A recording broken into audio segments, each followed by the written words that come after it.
labhunon. Di yun yung mawaning labhunon. Ang labog na lang ni. Pagkaroon, di na ito mag-ilis-ilis. Kaya para way labhan. Okay. Kung kamot ani mo surrender. O na nga.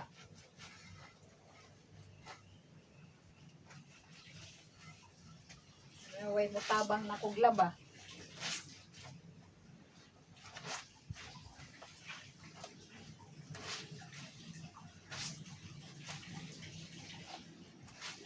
Guys, kanang giadto ni Marcos dito sa manang mag-asawa dito sa US, ang tuyo adto tan-aw nila to ilang kondo og wa ba mabungkag. Ay, gisugat sila og kuan sa mga katawhan dito. Marcos ikulong dapat lang. Pag yun na guys, magpagahi pa na kay naay pay plano ana guys sa kwarta sa taong bayan, napanay plano. Bungkag ang Pilipinas, guys. Lugmok, basta ng lugmok.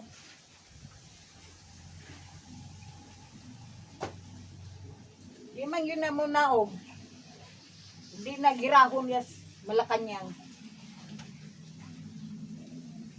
Ilang tanang gi-attack ng Malacanang. Yan saon man pod binayaran man pod ng mga opisyalis diha, mga kuan. Wa gihapon. Karon patay ang tao. Siya ray mabuhi kay daghan magbitbit kwarta. Anay daghang gipamalit dito sa ibang bansa.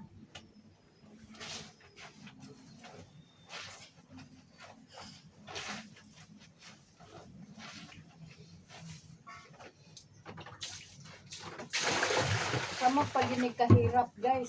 Kay kanang iyang giadto dito. Kwarta man pud nas mga tao nang iyang gi palihok dito paingon dito. Pabalik. Ha? May tuyo niya dito. May manang iya ng kuan, gasolinahan. May mag-iya ng oil kay magpa-ubos siya presyo para makuan mataw dili hoy. Iya lang ng Marcos. Iya ra nang giduaw dito iyang kuan og nabungkag na ba? Kasi naigo sa fighter plane. Fighter jet.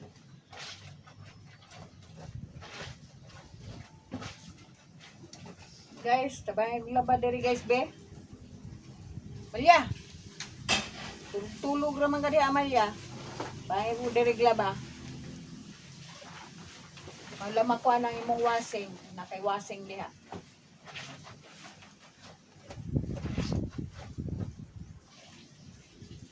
Guys, salamat guys. Pakipalo and share. Salamat.